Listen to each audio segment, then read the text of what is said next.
Nesse momento, vamos meditar na Palavra de Deus. Eu convido você a acompanhar a leitura bíblica que farei no primeiro livro dos Reis, capítulo 19. Primeiro Reis, capítulo 19, de 1 a 18, assim diz a palavra do Senhor. Acabe fez saber a Jezabel tudo quanto Elias havia feito e como matara todos os profetas à espada. Então Jezabel mandou um mensageiro a Elias a dizer-lhe: façam-me os deuses como lhes aprouver, se amanhã a estas horas não fizer eu a tua vida como fizeste a cada um deles. Temendo, pois, Elias, levantou-se e para salvar a sua vida se foi e chegou a Berseba, que pertence a Judá, e ali deixou o seu moço. Ele mesmo, porém, se foi ao deserto, caminho de um dia, e veio e se assentou debaixo de um zimbro, e pediu para si a morte, e disse: basta, toma agora, ó Senhor, a minha alma, pois não sou melhor do que meus pais. Deitou-se e dormiu debaixo do zimbro. Eis que um anjo o tocou e lhe disse: levanta-te e come. Olhou ele e viu junto à cabeceira um pão cozido sobre pedras em brasa e uma botija em água. Comeu, bebeu e tornou a dormir. Voltou segunda vez o anjo do Senhor, tocou e lhe disse: levanta-te e come, porque o caminho te será sobremodo longo. Levantou-se, pois, comeu e bebeu, e com a força daquela comida, caminhou 40 dias e 40 noites até Horebe, o monte de Deus. Ali entrou numa caverna, onde passou a noite, e eis que lhe veio a palavra do Senhor e lhe disse: que fazes aqui, Elias? Ele respondeu: tenho sido zeloso pelo Senhor, Deus dos exércitos, porque os filhos de Israel deixaram a tua aliança, derribaram os teus altares e mataram os teus profetas à espada. E eu fiquei só e procuram tirar minha vida. Disse-lhe Deus: sai e põe-te nesse monte perante o Senhor. Eis que passava o Senhor, e um grande e forte vento fendia os montes e despedaçava as penhas diante do Senhor. Porém o Senhor não estava no vento. Depois do vento um terremoto, mas o Senhor não estava no terremoto. Depois do terremoto um fogo, mas o Senhor não estava no fogo. E depois do fogo um cício tranquilo e suave. Ouvindo Elias, envolveu o rosto no seu manto e saindo pôs-se à entrada da caverna. Eis que lhe veio uma voz e lhe disse: que fazes aqui, Elias? Ele respondeu: tenho sido em extremo zeloso pelo Senhor, Deus dos exércitos, porque os filhos de Israel deixaram a tua aliança, derribaram os teus altares e mataram os teus profetas à espada. E eu fiquei só, e procuram tirar minha vida. Disse-lhe o Senhor: vai, volta ao teu caminho para o deserto de Damasco, e em chegando lá, unge a Hazael, rei sobre a Síria, a Jeú, filho de Ninsi, ungirás rei sobre Israel, e também Eliseu, filho de Safate, de Abel-Meolá, ungirás profeta em teu lugar. Quem escapar a espada de Hazael, Jeú matará. Quem escapar a espada de Jeú, Eliseu o matará. Também conservei em Israel 7.000, todos os joelhos que não se dobraram a Baal, e toda a boca que não o beijou. Amém. Depressão é um problema que atinge uma grande quantidade de pessoas hoje em dia. Pessoas que têm vivido noites sombrias, noites que parece que nunca se acabam. Angústias começam a tomar conta do coração de homens, de mulheres, de jovens, de adolescentes e até mesmo de crianças, que começam a sofrer com uma dessas doenças que é uma das mais comuns hoje em dia em toda a humanidade. A depressão tem derrubado muitos homens e mulheres e quem sabe você está enfrentando isso também. Nós estamos vivendo um episódio da nossa história que a gente não teve um anterior, que é essa pandemia do Covid-19. Nunca nós tivemos nunca eu me refiro em vida, nunca durante a nossa trajetória tivemos uma pandemia com proporções tão gigantescas, atingindo muitos países, causando mortes em muitas pessoas, dizimando nações pelo mundo inteiro. E junto com essa crise, chegando uma grande recessão, uma crise econômica de grandes proporções, onde você vê grandes países como os Estados Unidos, países da Europa, já percebendo que aquilo vai ter uma implicação séria. O número de desempregados cresce, o número de pessoas em desespero, porque tem contas a pagar, mas não tem mais a renda que costumavam receber. Empresários que estão angustiados, pessoas que estão vivendo nessa situação que a Organização Mundial da Saúde tem recomendado, que é o isolamento social, e muitas pessoas estão tendo até taquicardia de ficar tanto tempo em casa. Quem sabe você se identifica com esse quadro que eu estou pintando aqui, que é um quadro de proporções mundiais. Pessoas no mundo inteiro têm enfrentado crises, não só de coronavírus, não só com o vírus do Covid-19, não apenas crises econômicas, mas crises na sua alma.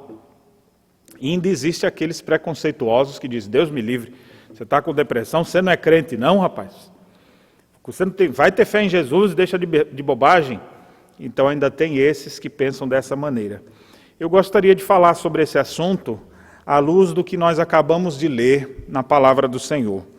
O texto de 1 Reis, capítulo 19, narra um episódio em que um grande servo de Deus, profeta Elias, se viu em profunda angústia, num sentimento pesado de depressão, ao ponto dele desejar para si a morte. E isso não aconteceu só com Elias não, viu? Debaixo de um zimbro, nós vimos também as escrituras narrando que Jonas também falou para Deus, eu não quero mais viver. Nós temos situações que envolvem outras pessoas que tiveram também essas noites sombrias para a alma. Momentos de perder a força, momentos de não ter mais esperança de nada e até mesmo achar que a morte é a solução. E isso tem levado pessoas a ações destrutivas, alguns até mesmo a pensar em suicídio. Ou quem sabe você até já conhece a história de pessoas que não só pensaram nisso, mas que efetivamente realizaram. O índice de suicídio no mundo é alto. Alguns países, como a Rússia, têm índices dos mais elevados, quase 43 casos para cada 100 mil habitantes. O Brasil, a média que se tem de registro é de em torno de 5 casos para cada 100 mil habitantes. O estado do Rio Grande do Sul, ele ultrapassa essas margens, é mais que o dobro, caso de 11 casos para cada 100 mil habitantes, e Porto Alegre é a capital com maior índice, com 12 casos para cada 100 mil habitantes aproximadamente.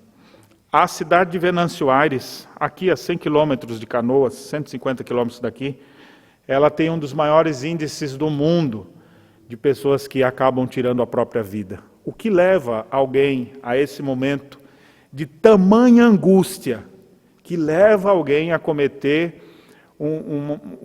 uma coisa tão terrível contra ela mesma. Certamente não era uma brincadeira, mas era uma angústia muito profunda.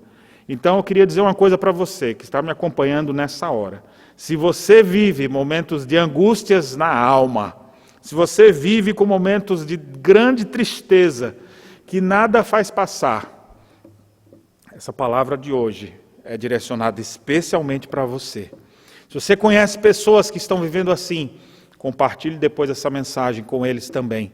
Fale dessas verdades bíblicas, porque essas pessoas, elas também são alvo da graça e do amor de Deus, e sabendo que nesses tempos, onde está todo mundo em isolamento social, todo mundo em quarentena, evitando aglomerações, que é uma coisa que a gente tanto gosta, sair, estar num lugar com muita gente, vir para a igreja, reunir com o povo, ir para um parque, ir para o shopping, ir no cinema, tantos lugares que nós gostamos tanto, mas estamos impedidos. E agora só isolado dentro de casa, só enfiado dentro do quarto, só chorando, e as noites não passam, e a angústia vindo. E nessas horas, que não tem muito o que falar, eu queria dizer que Deus tem uma palavra para o seu coração. Elias sentiu isso. Outros servos de Deus sentiram isso. E deixa eu te dizer mais, o próprio Senhor Jesus Cristo passou por noites angustiosas como essa. A Bíblia diz que na noite em que ele estava no Getsemane orando, a sua alma foi tomada de pavor. A sua alma foi triturada, como se ele estivesse naquele moinho que fazia o azeite do Getsemane. A alma do Senhor estava em angústia. Ele chamou seus discípulos para orar, pois estava em profunda angústia. Então, se você tem esse sentimento, saiba que Cristo já passou por isso. Elias passou por isso. Outros servos de Deus passaram por isso. Você também vai poder passar por isso e vencer isso na sua vida com a ajuda de Deus. E eu gostaria de mostrar para vocês o que esse texto tem a nos ensinar sobre não apenas a depressão, mas as angústias da alma de uma forma geral, as crises existenciais. O tema do culto hoje é exatamente esse, né? Enfrentando as crises existenciais. Como que a gente pode enfrentar as adversidades, as situações difíceis com esperança, crendo que Deus é Deus presente e que Ele vai nos ajudar, Ele se colocará ao nosso lado, como Ele promete em Sua palavra. Pois bem, vamos olhar algumas coisas que esse texto nos trata. Eu consigo perceber que nessa narrativa a gente pode verificar alguns dos sintomas de uma pessoa que está entrando em profunda angústia. E nesse texto nós temos uma forma como Deus fez aquele servo dele sair dessa angústia. Então nós temos os sintomas, mas também temos os remédios. Observe se esses sintomas estão na sua vida ou na vida de alguém ao seu redor. Olha o que o texto mostra. Diz a Escritura que Acabe fez saber a Jezabel tudo quanto Elias havia feito e como matara todos os profetas à espada. Então Jezabel mandou um mensageiro a Elias a dizer-lhe: façam-me os deuses como lhes aprouver, se amanhã a estas horas não fizer eu a tua vida como fizeste a cada um deles. O contexto da passagem é exatamente Acabe, como rei de Israel, casada com uma mulher maligna chamada Jezabel, que estavam vivendo épocas de enfrentamento de batalhas contra outros reinos, como por exemplo a Síria. Nessa época de Acabe, nós temos um profeta que se levanta e que confronta Acabe. Acabe, especialmente por influência de Jezabel, porque ela o instigava, ela o fazia ser cada vez pior. Não havia mais servos de Deus, os profetas do Senhor você não encontra no reino de Israel, o único profeta que tinha lá, Acabe mandou prender, e aí você vê quem que fica no lugar, porque geralmente você não anula alguém e fica neutro. Já que não tem profetas do Senhor, cresciam os profetas de Baal, porque era o Deus que Jezabel acreditava. E aí você tem muitos e muitos profetas de Baal naquele dia. É interessante que no capítulo anterior a dessa narrativa, a gente vê Elias confrontando Acabe, Elias enfrentando 450 profetas de Baal. Esse é um episódio, talvez uma das histórias mais conhecidas do profeta Elias, exatamente porque tem 450 profetas aqui, Elias sozinho e o povo de Israel à frente. E o profeta então desafia aqueles profetas do mal, dizendo: invoquem o seu Deus, e eu invocarei a Yahvé. E o Deus que responder com fogo, esse é o Deus verdadeiro. O que vocês acham? E o povo todo diz: é boa essa palavra, eu gostei, eu quero ver esse negócio aí. Quem é que é Deus de verdade? Os profetas de Baal começaram a invocar Baal, vem Baal, ajuda Baal, e nada de Baal responder. Eles começaram a intensificar a sua busca, fazendo uma coreografia para a adoração ao seu Deus, e enquanto eles manquejavam e se cortavam, se autoflagelando, Elias zombava deles, dizendo: fala mais alto, pode ser que ele saiu, ou foi no banheiro, ou está ocupado, e ficava zombando deles. Até que chega uma hora que Elias fala: povo, está vendo que ele não atende nada? Venham até mim. E ele chama todo mundo, e ele manda molhar o altar, derramar cântaros e mais cântaros de água, e vai jogando aquelas águas em cima do sacrifício, e ele invoca a Deus. E ele diz: Senhor Deus. Eles invocaram Baal e não tem salvação em Baal, porque Baal não existe. Baal é um Deus feito de pedra, mas o Senhor é Deus verdadeiro. E ele invoca a Deus, e enquanto ele invocava a Deus, a Bíblia diz que o Senhor respondeu com fogo, o fogo do alto céu veio, consumiu o holocausto, e não apenas eles, mas ainda lambeu toda a água, as pedras que estavam ali, e o povo todo, quando viu aquilo, olha o que o texto diz, capítulo 18, versículo 38, caiu fogo do Senhor e consumiu o holocausto, a lenha, as pedras, a terra, ainda lambeu a água que estava no fogo. O que vendo todo o povo caiu de rosto em terra e disse: Yahvé é Deus, Yahvé é Deus. Naquele momento Elias então falou: destruam os profetas de Baal, e ele então prevaleceu. Um homem sozinho enfrentou os 450, destruiu-os, matou-os, e agora ele segue adiante. Essa notícia da morte dos 450 sacerdotes de Baal chegou aos ouvidos da diabólica Jezabel. O que essa mulher vai fazer agora? Então essa mulher fez uma ameaça para Elias. Imagina só: faça-me os deuses o que bem aprouver. Se amanhã essa hora tu não vai estar morto, miserável. Do jeito que você fez com eles, eu vou fazer com você. Nessa hora, então, essa informação que a gente tem. E aí o texto diz, versículo 3, aqui a gente começa a ver os sintomas de alguém que começa a entrar em depressão. Temendo, pois, Elias, levantou-se para salvar sua vida, se foi, e chegou a Berseba, que pertence a Judá, e ali deixou seu moço. Ele mesmo, porém, foi ao deserto, caminho de um dia, e veio, se assentou debaixo de um zimbro, e pediu para si a morte. Como é que um homem enfrenta 450 profetas e na hora que uma mulher faz ameaças para ele, ele entra em depressão? Aí você fala: essa mulher porque é Jezabel, pastor, essa mulher é do capeta mesmo, essa mulher não é de Deus não. Sim, de fato é. Mas a gente não tem muita explicação, presta atenção nisso aqui. Nem sempre uma coisa que aconteceu com uma pessoa vai acontecer igual com outro. Pode ser que alguém entrou em crise por causa de um elogio que foi feito a outra pessoa. Ela ficou com inveja, ninguém nem falou com ela, ela ficou em crise. Às vezes a pessoa entra em crise e as crises surgem e não tem um padrão sempre igual. Pode ser por tudo. O problema é assim, eles surgem do nada, mas eles não vão embora dessa mesma maneira.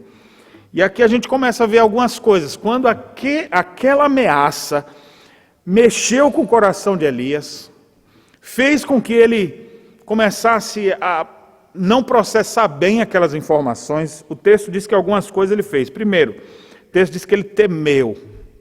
Ele começou a ficar com medo. O pavor começa a dominar a sua vida. O medo faz parte da vida de todo ser humano, todo mundo tem medo. Mas esse medo começa a travá-lo e impedi-lo de fazer as coisas que ele deveria fazer. Temendo, ele se levantou e se foi embora, fugiu.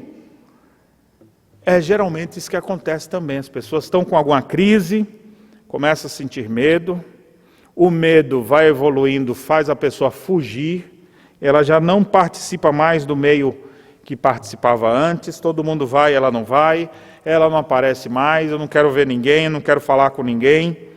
Olha o que o texto mais diz: ele se foi, chegando a Berseba, e ali deixou o seu moço.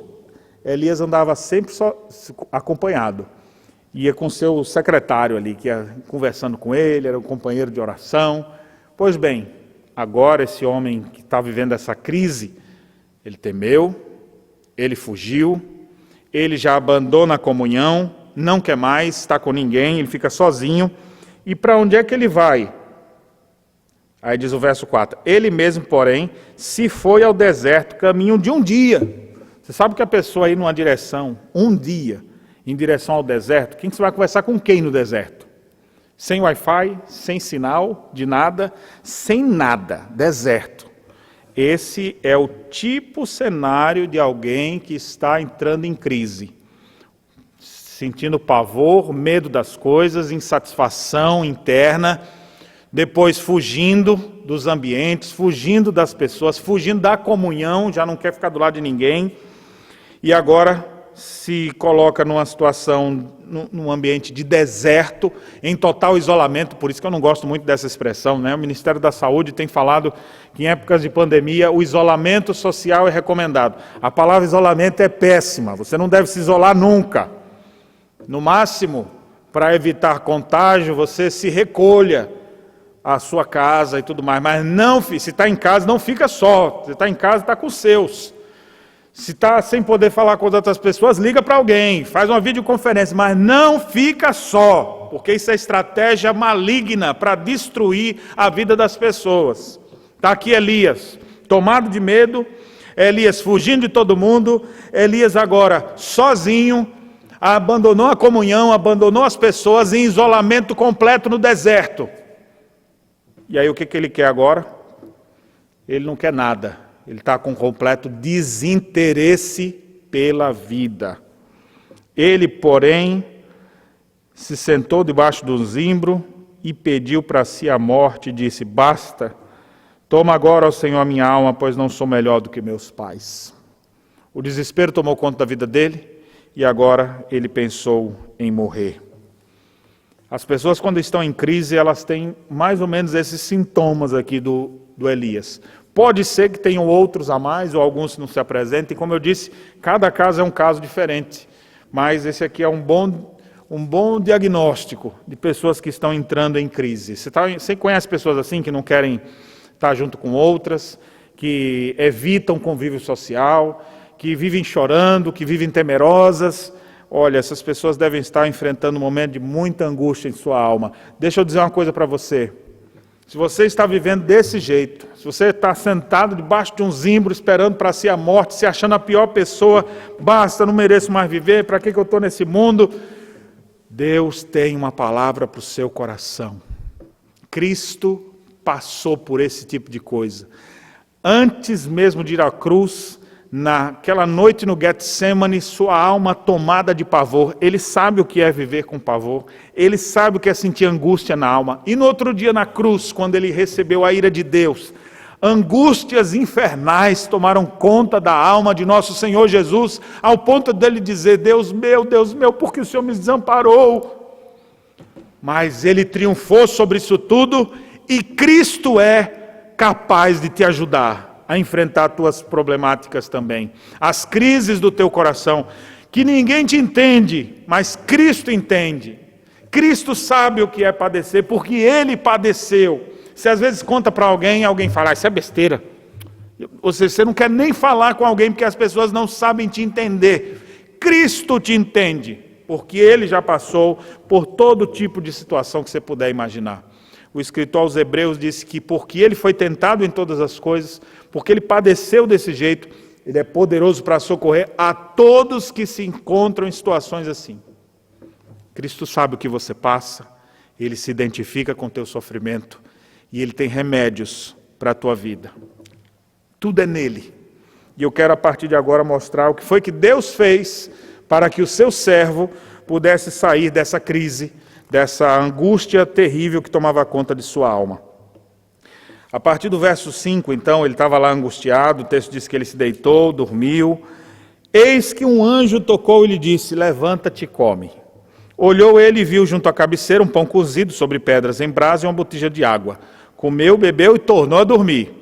Geralmente, pessoas depressivas só pensam em dormir, querem dormir cada vez mais. Voltou segunda vez o anjo do Senhor, tocou e lhe disse: levanta-te e come, porque o caminho te será sobremodo longo.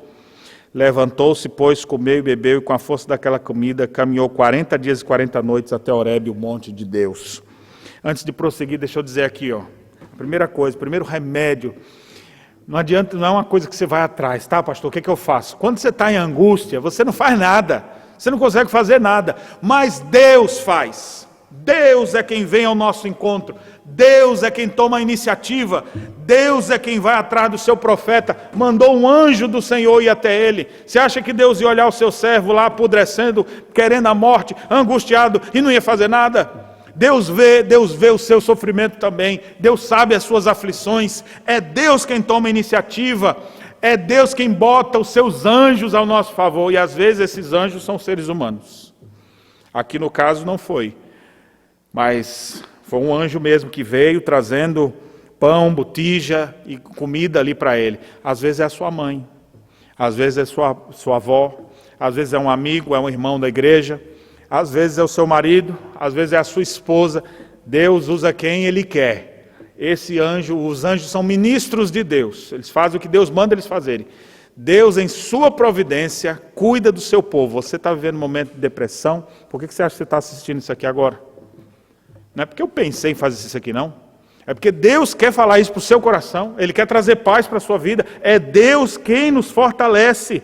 Não foi Elias que procurou o Senhor, pelo contrário, ele se afastou. Mas Deus vai lá e traz o seu filho de volta. É o Senhor quem vem atrás, é o Senhor quem busca. A iniciativa primeira é sempre de Deus, porque o homem sozinho ele só se estraga, ele só faz alguma coisa errada. Mas Deus vem atrás exatamente para transformar toda a realidade. Você hoje está ouvindo essa mensagem porque Deus está trabalhando no seu coração já, agora, nesse exato momento, dizendo, é Ele quem te ama, é Ele quem vem atrás de você. Quem sabe você está enfrentando momentos de angústia por crenças erradas, ou por pecados que está guardando no seu coração, ou por falta de confiança em Deus, ou por falta de entendimento sobre a sua própria vida e sobre as situações. Eu não sei qual é a causa, não dá para dizer o diagnóstico de cada pessoa de maneira geral. Cada um precisa ser analisado para ser descoberto. Por isso que existem tantos profissionais para tentar ajudar. Inclusive aqui na nossa igreja, nós temos vários profissionais dessa área, psicólogos, conselheiros, psicopedagogos, pastores, conselheiros eficazes, que vão procurar te ajudar em momentos de crise. Se você está enfrentando um momento de crise, não hesite em procurar ajuda. E se a pessoa não está procurando ajuda, não deixe de oferecer ajuda. Se você não sabe ajudar, ofereça a ajuda da igreja, porque nós temos pessoas capacitadas, homens e mulheres de Deus, para ajudar adolescentes, jovens, adultos que estão enfrentando crise. A igreja, nessas horas, é uma das horas mais buscadas. São tantas pessoas necessitadas, porque nós temos, não em nós mesmos, mas nós temos na palavra de Deus a solução que essas pessoas angustiadas tanto precisam. E elas precisam saber que é Deus quem nos fortalece. Deus se preocupa com o básico. Às vezes a pessoa está ali angustiada, vai comer primeiro.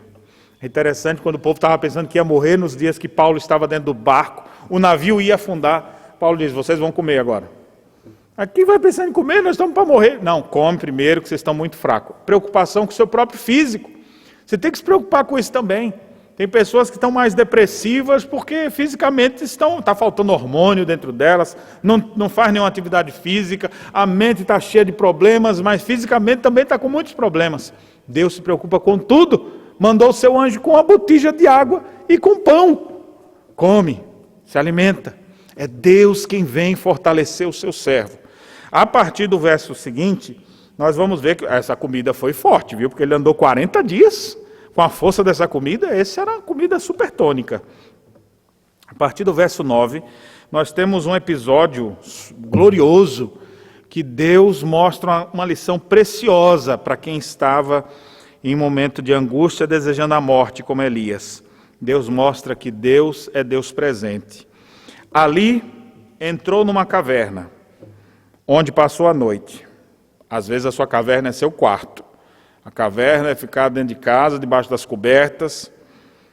Eis que lhe veio a palavra do Senhor e lhe disse, que fazes aqui, Elias? Ele respondeu, tenho sido zeloso pelo Senhor, Deus dos exércitos, porque os filhos de Israel deixaram a tua aliança, derribaram os teus altares, mataram os seus profetas, e eu fiquei só, e procuram tirar minha vida. Disse-lhe Deus, sai e põe-te nesse monte perante o Senhor. Eis que passava o Senhor.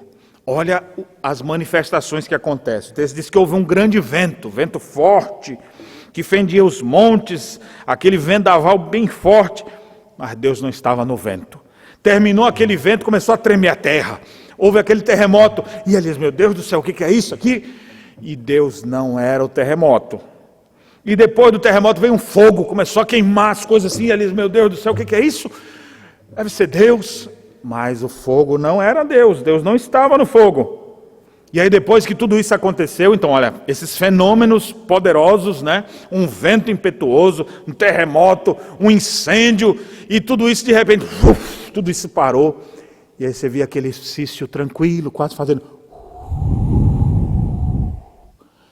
Aquela coisa assim, aí nessa hora que tudo se acalmou, quando Elias ouviu aquele barulhinho do vento assim bem suave, Elias correu, envolveu o seu rosto no manto e foi para a entrada da caverna. Eis que a voz lhe dizia: que fazes aqui, Elias? E ele mais uma vez responde: tenho sido extremamente zeloso pelo Senhor, Deus dos exércitos, porque os filhos de Israel deixaram a sua aliança, derribaram os teus altares, mataram os teus profetas, e eu fiquei só e procuram tirar minha vida. Geralmente as pessoas, quando estão depressivas, elas ficam repetindo as mesmas histórias, né?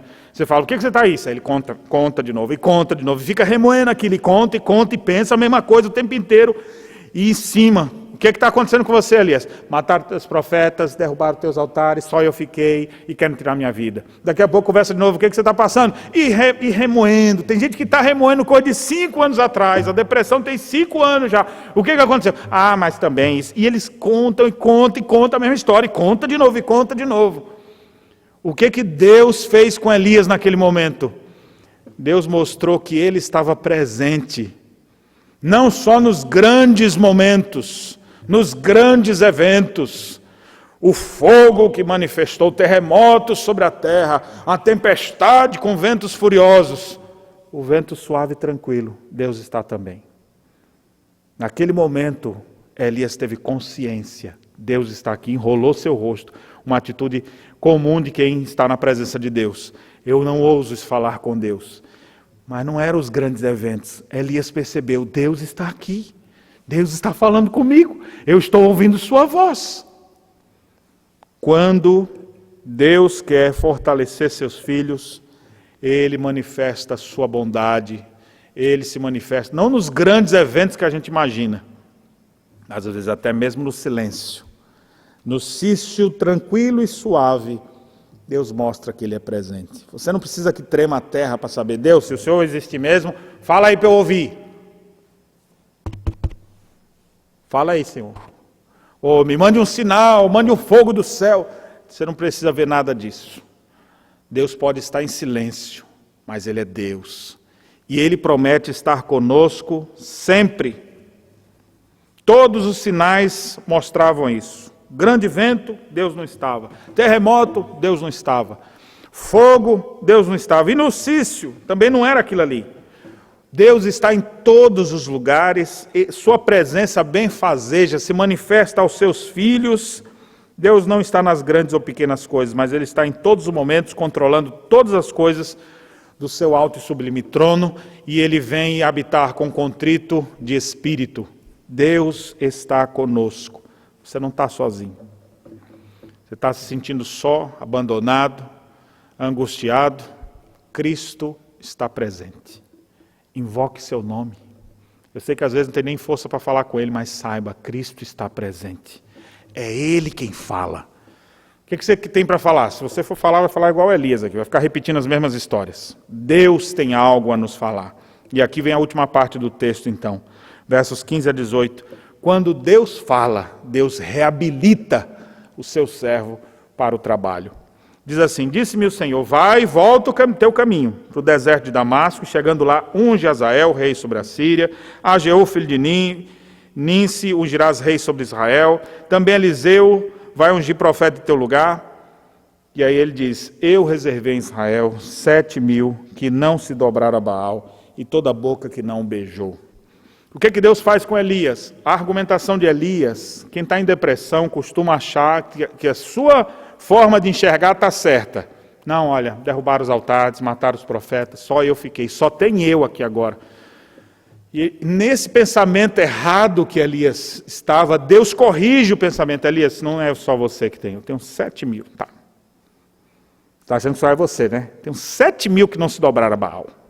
Então, não é do jeito que tu está pensando. Tem muita gente que fica ali, cabeça dura. Não, mas eu acho que é assim. Não, mas eu não consigo entender desse jeito. Claro que foi. Não, não é. Ele fica ali teimando. Isso é uma crença errada do seu coração, um pensamento errado. Abandone isso. Se curve ao que Deus fala. E Deus falou para Elias, tenho 7.000, Elias. Não é só você, não. Tenho 7.000 aqui. Eu estou cuidando do meu povo. Eu não abandonei o mundo. Por falar nisso, bora trabalhar. Levanta, sai dessa caverna aí. Deus tira o servo dele da caverna e fala, agora volta, que você andou muito tempo, né? Porque ele pegou 40 dias caminhando, o caminho do deserto, foi parar lá no monte de Deus, no Monte Horebe. Agora Deus fala, pega e volta. Deus nunca pega alguém no meio da situação e fala, ó, nunca mais vai por ali, porque ali tu passou já por um problema, ali não passa mais. Deus faz o contrário, Deus faz voltar pelo mesmo caminho para superar aquilo ali de uma vez por todas. Volta lá onde você estava. Volta lá. Estava com medo da Jezabel, você vai para aquela região. Vai ungir o novo rei de Israel. Você vai ungir Jeú, rei de Israel. Porque os dias de Acabe estão acabados. Seus dias, Jezabel, vão chegar ao fim. E Deus vai usar Elias para isso. Não, Senhor, aquela mulher é terrível, aquela mulher disse que ia me matar. O medo vai enfrentar o seu temor, vai sim. Eu estou dizendo que eu vou ser contigo, eu te fortalecerei, eu botarei as palavras na tua boca. Elias agora, revigorado por Deus, volta a esse caminho, vai ungir novos reis, vai ver que de fato o reino de Acabe vai ter fim. Jezabel vai ser terrivelmente destruída, vai ficar só a caveira dela, conforme a profecia que haverá sobre ela, e de fato a gente percebe que Deus cumpriu aquilo que Ele determinou. Meus irmãos, Deus nos reabilita para o trabalho. Quando você vê uma pessoa muito fechada, não quero ver ninguém, não quero fazer, não quero, me dá um atestado, não quero ir mais para o trabalho, não quero ir para a igreja, não quero ver ninguém, não quero nem comer, não quero... Bota para fazer alguma coisa. Nunca vi gente parada que vai conseguir alguma coisa. Você não vai ficar na solidão, no isolamento. Esquece isso. No máximo, quando disser que você tem que evitar aglomeração, você vai se recolher ao seu lar. Isolamento, isso aí é para a sua destruição. Você vai sim voltar a trabalhar. Vai fazer alguma coisa. Levanta desse quarto, limpa esse quarto, varre esse quarto, troca essas cobertas, abre a janela, olha o sol. Mas está chovendo, pastor. Olha a natureza, veja as coisas ao seu redor, vai na cozinha, toma um banho, arruma as coisas, liga para alguém, volta a fazer o que é o teu ofício. Não fica aí com um obstáculo gigante na tua frente. Deus vai fazer você voltar e passar por tudo isso, enfrentar tudo e vencer tudo. Quando Jonas desobedeceu a Deus, Deus mandou ele para um lugar, ele foi para outro. Quando caiu a ficha dele, ele se arrependeu no ventre do peixe, ele fala, Deus, o que o Senhor quer de mim? Aí Deus fala, já mandei, vai lá e prega para aquele povo. Não tem nova missão, volta o caminho, você não se afastou? Pois volta. O Senhor Jesus no Apocalipse diz assim, lembra-te de onde caíste, arrepende-te e volta à prática das primeiras obras. Você vai sair dessa depressão com a ajuda de Deus, porque é Deus quem te fortalece, é Deus quem promete que está contigo e é Deus quem te reabilita para o trabalho. E você vai voltar a fazer o que fazia. Ah, mas eu não quero mais ver aquela pessoa. Vai enfrentar aquela situação, vai rever. Você vai como que reeditar essa história. Não tem essa história toda ruim, pois agora vai enfrentar tudo isso. José foi vendido pelos irmãos. Ele nem queria mais lembrar de seus irmãos. É tanto que botou o nome do filho de José, era Manassés, porque o Senhor me fez esquecer dos meus irmãos. Aí um dia Deus pega e bota os irmãos na frente dele. Para quê? Para enfrentar. Deus faz a gente assim, a gente se fortalece, a gente se restaura, não é fugir, abandonar a situação, nunca vai fugir dos problemas. Você tem que enfrentar a realidade e Deus nos reabilita isso. Você vai ser outra pessoa. Creia, confie. Deus tem grandes coisas para fazer ainda em sua vida. Jacó fugiu de seu irmão mais de anos, quase 20 anos, quando se reencontraram. Ué, pai, teve reencontro? Sempre tem. Você pode fugir o tempo que for. Agora Jacó tem que voltar, eu tenho que falar com meu irmão. Como é que vai ser isso? Então Deus trata ele e reabilita o seu servo. Deus está reabilitando pessoas, Deus está chamando você, Deus quer lhe dar um novo amanhecer, suas misericórdias se renovam, sua vida vai ser diferente. Creia no Senhor Jesus e enfrente suas crises, sabendo que é Deus quem vem te ajudar. É Deus quem promete estar contigo. É Deus quem vai te impulsionar, te enviar, reabilitar para trabalhar, para se desenvolver, aonde Ele quiser que você haja. E a forma como você está pensando aí no fundo da sua caverna, não é a forma certa. Olhe as coisas pelo prisma da palavra de Deus. Habite ricamente em vós a palavra de Cristo. Instruí-vos e aconselhai-vos mutuamente, é o que diz a palavra. Quando nos enchemos dessa palavra, ela nos dá a crença correta. Por isso que ouvimos cantar agora há pouco.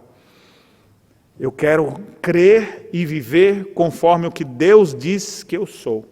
Muitas vezes na minha mente vem ideias, pensamentos, vozes, querendo me botar para baixo, me destruir. Mas eu sou quem Deus diz que eu sou. E eu vou acreditar no que Deus diz em sua palavra a meu respeito. Enfrentando as crises existenciais, a igreja é restaurada para atuar no mundo, crendo que é o que Deus diz que ela é. E eu vou viver assim. Senhor, eu sou um miserável pecador, não sou? Eu estou muito errado, não estou?